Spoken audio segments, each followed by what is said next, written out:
Namaste students. My name is JVN's Dr. Neeraj Dholia, Faculty of Agriculture and Veterinary Science, Jyoti Vidyapeeth, Women's University, Jaipur. So today we are going to discuss solar energy, and this session is related with the subject renewable energy and green technology. So in this lecture we will take an introduction of solar energy, and in the next lecture we will study about the applications of the solar energy. Okay. So, the fossil fuels which are available right now in the world are depleting very fast. Okay, um, men will have to depend upon renewable resources of energy which are free from pollution, low in cost of transmission and distribution. So the sun, which is the primary or ultimate source of the energy, and all forms of energy on the earth are derived from it. So our solar system consists of the sun, nine planets orbiting around the sun, satellites like moon orbiting around the planets, asteroids, comets, and meteoroids. This sun is at the center of a solar system, and all these bodies revolve around it and are held by its great gravitational pull, which governs their motion. The sun is the heaviest body of the solar system around which all the planets revolve.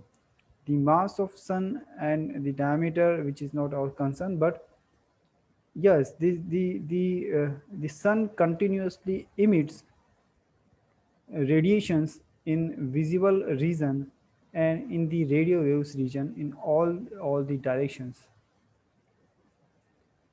and the small fraction of it reaches to the earth. So the light emitted from the sun reaches the earth, and it is the main source of heat and light energy for all the members of solar system including the earth. So energy in the form of heat is one of the main energy requirements in the domestic, agriculture, industrial and economical sectors of our country.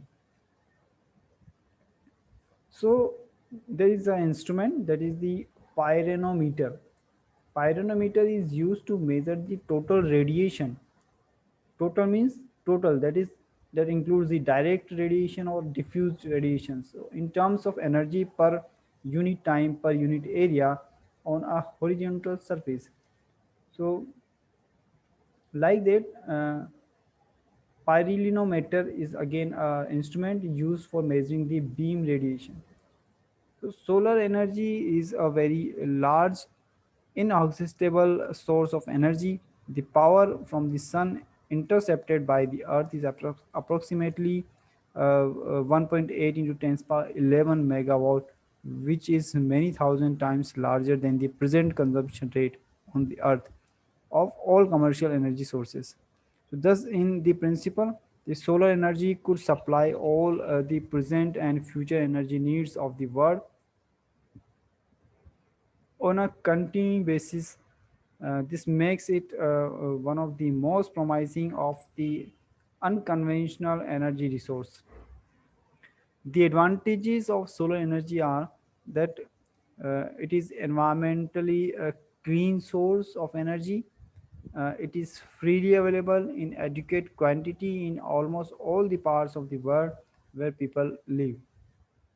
The main problem associated with the solar energy are uh, dilute source of energy. It is a dilute source of energy. Energy is vast, but that is diluted. Okay, so availability varies widely with time. India, being tropical country, receives solar insolation in the order of 1,650 to 2,100 um, kWh per meter square per year for nearly 250 to 300 days. So solar energy can be used directly or indirectly. So how to collect the energy from sun. What are the methods or classification of methods for solar energy utilization? So solar energy can be utilized by various methods that are broadly categorized into two. One is the direct method and one is the indirect method. So in the direct method, you can use its thermal energy directly. You can save its energy using the voltaic system, photovoltaic system. Okay. Then in the indirect methods, we use the uh, energy which is indirectly provided from by this solar system, by the sun. Okay, because sun provides the energy to each and every system in on the earth. It provides the energy to the living organism, so we can use the living organism as a biomass. Okay, it can the wind can be produced by the plants, and plants gets the energy from the sun, so we can use the energy of wind, which is indirect method. Okay, then we can use the water power, we can use the wave energy, we can use the marine current, but these are the indirect methods because the ultimate source is solar system or the sun. So heat transfer for solar energy utilization. So heat transfer occurs mainly by three mechanisms. The first is by conduction through the solid materials in the presence of a temperature difference. Okay, so what is the first method? It is the conduction. And what is that? Conduction through solid materials in the presence of the a temperature difference. So temperature difference should be there. The second mechanism is by radiation, in which the energy moves in space by electromagnetic waves in a moving fluid. Okay, so what is the second mechanism? The second mechanism is the by radiation. Okay, so the moving molecules gain heat or lose it by conduction or radiation and carry it by their movement from one place to the another. So in this process, the third mechanism is the convection. Okay, so there are many methods of the heat transfer for the solar energy utilization.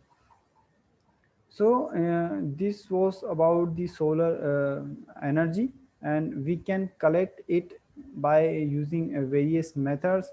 There are many applications of the solar energy which will be study in further sessions or in the further classes. So in this lecture we can take a brief intro what are the applications of the solar energy.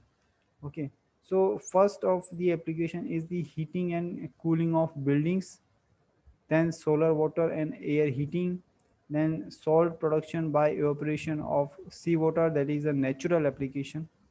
Okay, then solar distillation, then solar drying of agricultural products, and solar cookers, because in the application we can also categorize the application of the solar energy into broad categories. One is the natural applications and one is the artificial applications.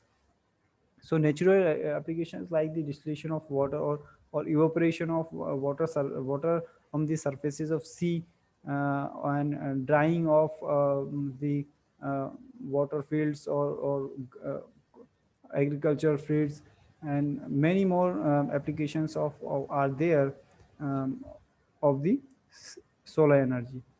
In the artificial applications we can use or we can discuss the solar cookers. Okay, then the solar water pumping, then solar refrigeration, electricity generation through the photovoltaic cells, then solar furnaces, industrial process heat, solar thermal power generation. Okay, so there is a number of applications, and we will study the each application in different session. that what is solar cooker, what is the construction of the solar cooker, how to use it, what is the application of solar cooker, what is the solar water pumping system, and construction and application, what is solar refrigeration, what is solar furnace, and what is the solar thermal power generation. Okay, so these will be studied in the further classes. So this was all about the solar energy. So hope you are satisfied with this detailed session, and if you have any query, please write in the comment box. And this session is powered by Digital Version 2, Jyoti Vidyapeeth Women's University, Jaipur. Thank you.